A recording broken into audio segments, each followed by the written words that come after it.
Kigunga Primary School mu Rukiri niyo ya leta aho buhinza mitima mbebembezi bwa nyuma yo kushanga beji bari enjumi ibiri eri rimwe ahagatungire project eyo cyombeko ecyatongozibwa hwe rizoba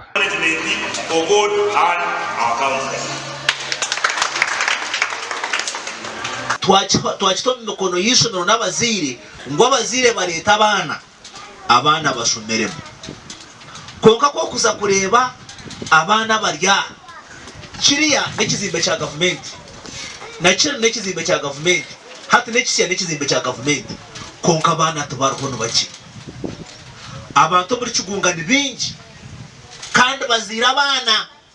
konka abana tubarho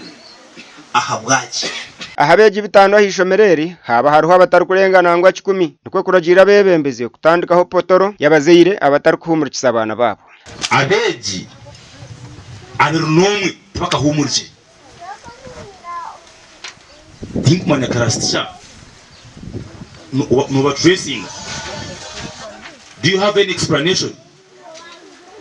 as to why 21 learners peoples have not reported or P7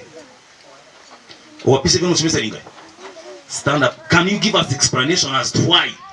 21 pupils have not reported? Abazire intikateka yabo ukurgenyuma nuko bireri batakuraga kutandisa abana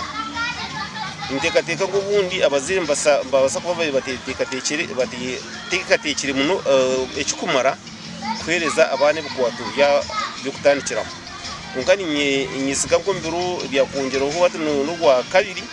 za kuba ngo mu rwa kana abana bakuba batandikirwa kwire amashomerana nigo gaganyirwa mu programu eji ahabwa sente zirugiro mu school facility grant mbenu ka district tugerezeho na gate gona buri mwaka kureba ngo twayongera ha bibina by'abana okureba ngo twakendezo mu iruzurano mu mashomero mu class habwa abana bitwa gasha kwa Timothy Mushabe.